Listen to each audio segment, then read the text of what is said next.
And lastly, I'd like to invite Yik Voon Lee from Lee and Tan Family Clinic, who's going to speak to us about a collaborative platform to augment care delivery model for patients with chronic disease in general practice. Thanks.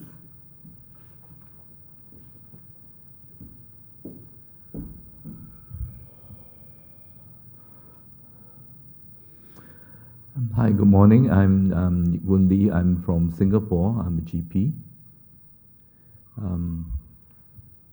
Okay, and basically, I'm trying to share our experience with using a wearable in private GP practice to fill in the gaps between episodic care.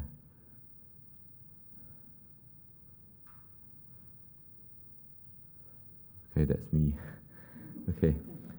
Okay, I graduated in 1987. I'm an accredited family physician since 2012. Did a graduate diploma in mental health in 2013. Okay, and I've been involved in various Ministry of Health initiatives and work groups. My clinic is a general health clinic located in somewhere middle eastern part of Singapore. There's no conflict of interest to declare.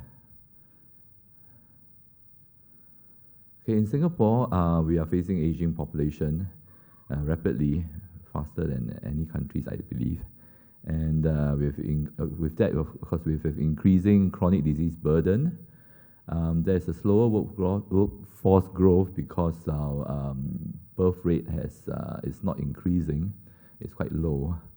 And there's, of course, rising healthcare costs. Sorry. Okay, with the aging population in Singapore, chronic diseases are on the rise. We have very high 1 in 7 adults expected to have diabetes in year 2030.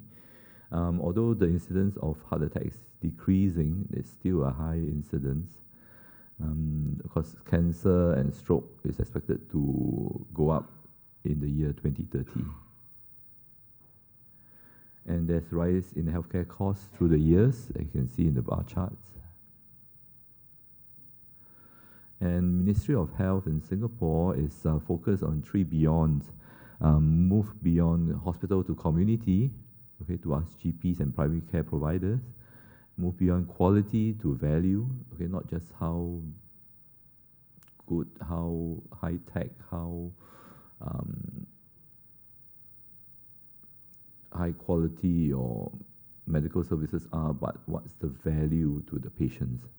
And lastly, move beyond healthcare to health, which is about prevention. Okay, in Singapore, just about 2 in 5 Singaporeans now see a regular family doctor. Most of them hop between doctors, and still a lot of them prefer to see hospital specialists. Okay, and the Ministry of Health is embarking upon 1 Singaporean to 1 family doctor concept.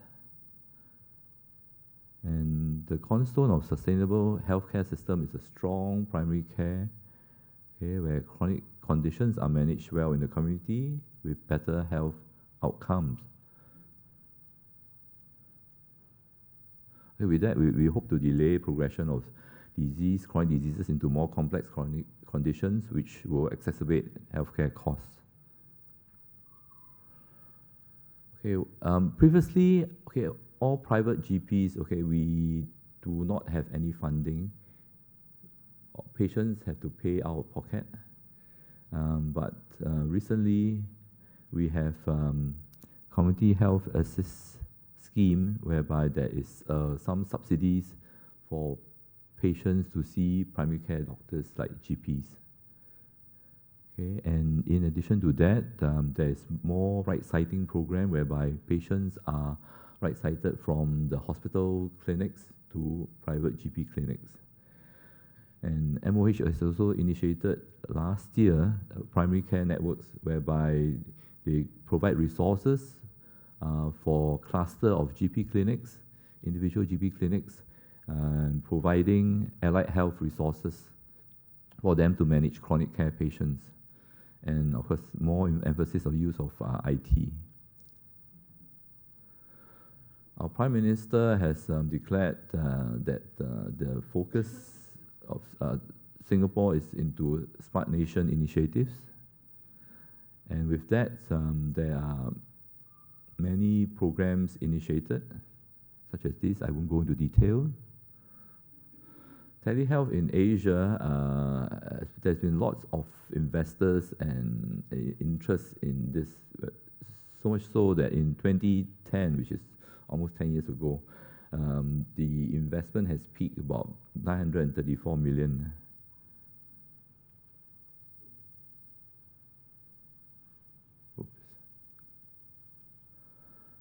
Okay, we have a Singapore National Telemedicine Guidelines which look into various aspects of telemedicine, like telecollaboration, teletreatment, telemonitoring, and telesupport.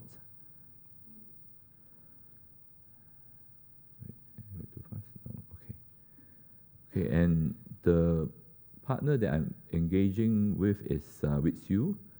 It's a Singapore e-health startup that has strong emphasis on patient empowerment, provider-guided care, and use of smart technology and informatics as facilitators.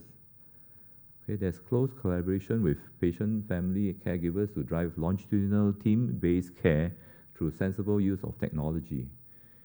Okay, and the focus is from wellness to health, and technology is not the driver. And we are trying to demonstrate outcomes, designing new future models of care as the focus. Okay, this is a GP-led innovation to support integrated whole-person care.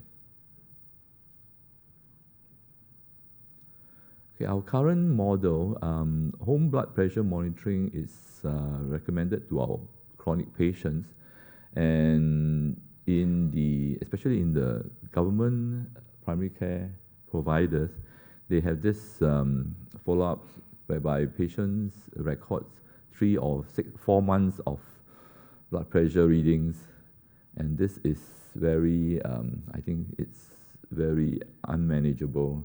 I don't think any GP would have so much time to go through all the data.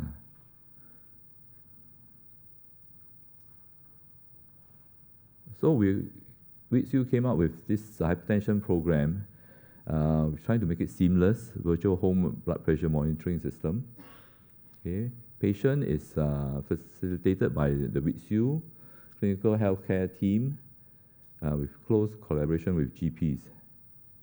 Okay, this basically they are provided with a Bluetooth device, blood pressure machine, which will send the information to the patient's smartphones. And patients are supposed to take 2 readings per day within 2 hours of waking up in the morning and just before they retire to bed, and any time in between if they feel unwell.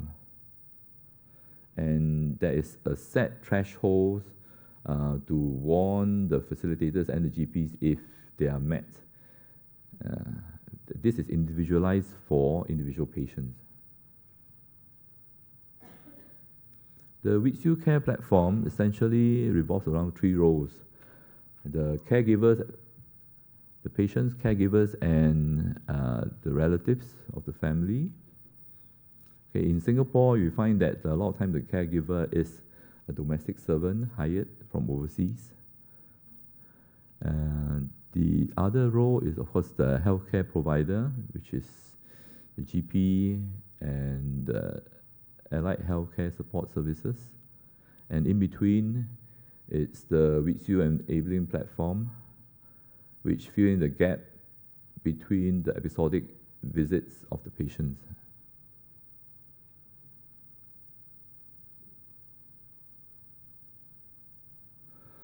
Okay, what happens is that patient will take the blood pressure monitoring at home. It goes to the app, and the app will send signals to our team so that we can intervene when the targets are met. I think it's there's a small little box there in the dashboard that you see. This alerts that we get when to alert us that if the blood pressure reading is way too high or too low. Okay, so we started the enrollment since August last year, And so far, we've captured about 11,000 BP readings, and on the average, about 1 reading a day for each patient. Of course, some patients does it every day. Some patients just does it about 2 or 3 times a week, especially if they are stable.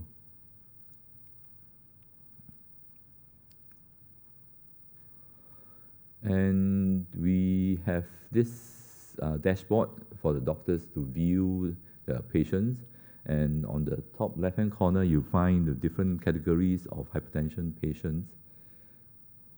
And from this, we can drill down to individual groups, categories of patients, and even right down to individual patients. The patient's personal data has been blanked off. So you can drill down to see individual patients. You see the trending on the bottom right-hand corner. Okay, the trending graphs instead of just figures, which is very tedious to go through. I think this is much easier for us to visualize. The feedback, testimony from a patient. The WITS-U care team do visit the patient's homes to troubleshoot. And what are the lessons learned? Well, we find that hardware is far more important than the hardware. What's important is the doctor-patient relationship and how we go about convincing and counseling of our patients, rather than how technical, how fanciful the hardware devices are. Okay, integrating the human touch with technology is challenging but rewarding. It's an uphill task at the beginning, and change management is daunting, but it can be done. I think basically the healthcare team need to be persistent to find out what works for the patient and what does not. Facing challenge with a positive and don't give up attitude is a must. Starting is always very difficult. PDSA from ground up, that means plan, do, study, and act. And we look for value at every turn and move. And what's next? We are adding wellness coaches, okay, to look at lifestyle interventions like activity, sleep, active and resting heart rate. Okay, we need to have continued rationalization of financial aspect of care model. See, as you know, Singapore healthcare, a lot of time is out-of-pocket payment. There's no funding for this. Okay, but we have to make this sustainable. So we have to pilot some possible models of how to make it sustainable. Usually it's patient paying out of pocket. Okay, be it pay up front for 3 months or a year of care. And lastly, we are also linking a separate track for specialists to facilitate continuity of care along the patient journey. This is like when the GPs encounter difficulties, how can they reach out to specialists to intervene in these groups of patients. And with that, that's all I have for you. Thank you.